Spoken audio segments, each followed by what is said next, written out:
Sometimes, leaving everything behind is the only way to find yourself. This is the story of a man who chose to listen to the silence.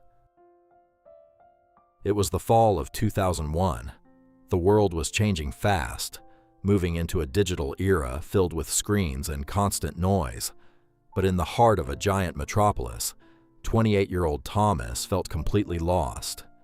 Every morning, he woke up to the sound of roaring traffic, hurried through crowded subway stations, and spent long hours staring at computer screens in a cold, gray office building. He had a good job, but his soul felt entirely empty. He was running a race that had no finish line, and the weight of the city was slowly crushing his spirit.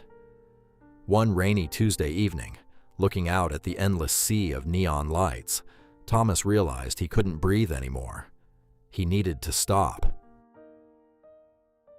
The very next weekend, Thomas packed a single suitcase, left his apartment, and started the engine of his old 1970 Model Blue sedan. He didn't have a specific destination in mind. He just wanted to drive away from the noise.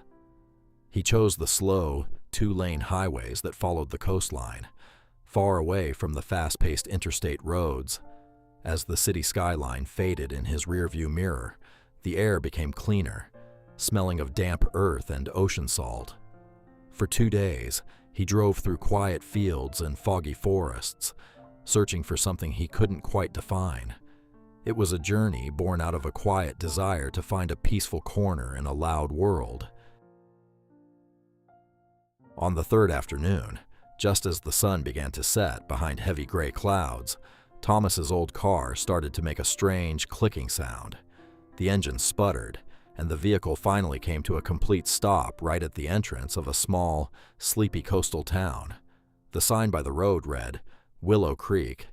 It was a beautiful, quiet place where the pine trees met the cold Atlantic Ocean. Thomas sighed, stepping out of his broken car. He tried to call a tow truck, but there was no cell phone service in this isolated valley. He locked his car and decided to walk into the town on foot, hoping to find a mechanic or a warm place to rest. As he walked down the empty, wet streets, a gentle breeze carried a wonderful, sweet aroma through the chilly air. It smelled of warm cinnamon, fresh vanilla, and freshly baked bread. It was the most comforting scent Thomas had ever encountered. Following the aroma, his steps led him down a wooden pier overlooking the peaceful harbor. At the end of the pier stood a charming, old wooden building with large glass windows. A small, handcrafted wooden sign hung above the door, swaying gently in the wind. It read, "The Anchor Bakery." Through the warm, glowing windows, Thomas could see a cozy interior that looked like a haven from the cold world outside. When Thomas pushed the door open, a soft brass bell chimed above his head. The warmth inside immediately wrapped around him like a heavy blanket. The bakery was filled with the gentle sound of old wooden floors creaking and the steady hum of a large, stone oven. Behind the counter stood an elderly woman with silver hair tied back in a neat bun, wearing a simple canvas apron. Her face was lined with the beautiful wrinkles of a lifetime of smiles, and her eyes held a deep, calm wisdom. This was Martha, the owner of the bakery. She looked up at Thomas, and without asking any questions, she knew exactly what the tired young man needed. "Come in, young man. Sit by the window," Martha said in a soft, soothing voice that sounded like a comforting melody. She walked over to his table and placed a large, steaming mug of hot apple cider and a warm, fresh cinnamon roll in front of him. Thomas thanked her quietly. As he took his first bite, tears almost came to his eyes. It wasn't just food, it was pure comfort. For the first time in many years, the heavy knot of anxiety in his chest began to loosen. He sat there for an hour, watching the gentle waves crash against the pier, feeling a strange, unfamiliar sense of safety.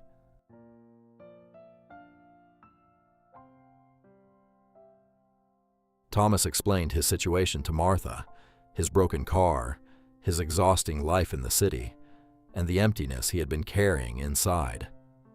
Martha listened patiently, never interrupting him, just nodding with deep understanding. When he finished talking, she looked at the large stone oven and then back at Thomas. "The city teaches people to rush, but life grows slowly, just like dough," Martha said softly.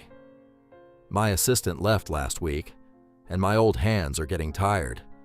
If you want to learn how to slow down, you can stay here and help me in the bakery. There is a small, clean room upstairs you can use."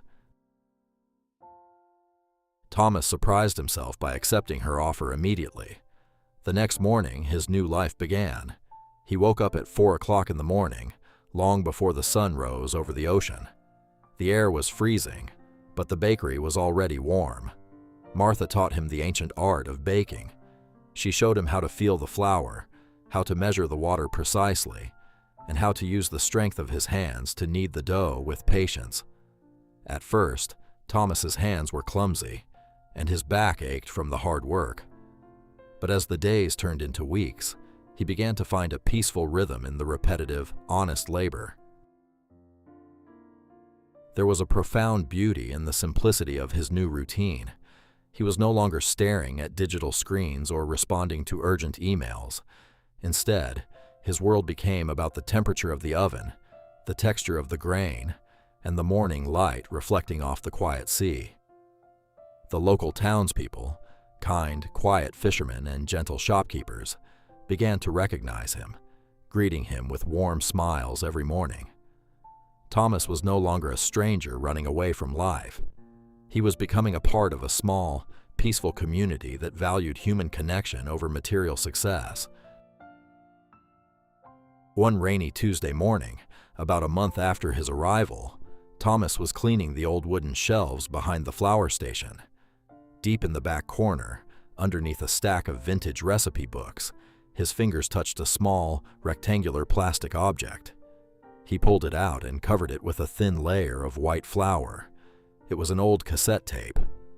On the front of the cassette, someone had written 2 words in elegant, neat handwriting using black ink: "Rainy Days." There was no date and no name. Thomas looked around the bakery and noticed an old, dusty cassette player sitting on top of a refrigerator in the corner.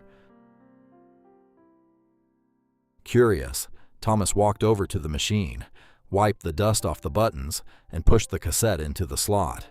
He pressed the heavy play button. The machine clicked loudly, and a soft, warm hiss filled the bakery. A moment later, the beautiful, gentle sound of an acoustic guitar began to play. The music was simple and nostalgic, evoking the feeling of a cozy home. After a minute of music, the guitar became softer, and a young woman's voice began to speak. Her voice was incredibly calm, clear, and full of a quiet grace. "If you are listening to this tape," the voice said softly, over the gentle guitar music, "it means it is raining outside, and you are probably looking for a moment of peace. Welcome. This is my little collection of thoughts for days when the world feels a bit too heavy." The voice didn't talk about grand things. She talked about the beauty of watching raindrops slide down a window pane. She talked about the peaceful feeling of walking through a forest after a storm, and the simple joy of reading a good book under a warm blanket. It was a collection of poetry, gentle reflections, and soft music. Thomas stood completely still, mesmerized by the voice. It felt as though she was speaking directly to his weary soul. The voice on the tape understood the exact kind of loneliness he had felt in the big city. She spoke about how important it is to protect one's inner peace and to appreciate the small, quiet miracles of daily life. When the first side of the tape ended, Thomas immediately flipped it over to listen to the second side. For the rest of the rainy afternoon, as he baked bread and swept the floors, the gentle voice kept him company, filling the bakery with an atmosphere of profound serenity. Over the next few weeks, the cassette tape became Thomas's favorite ritual.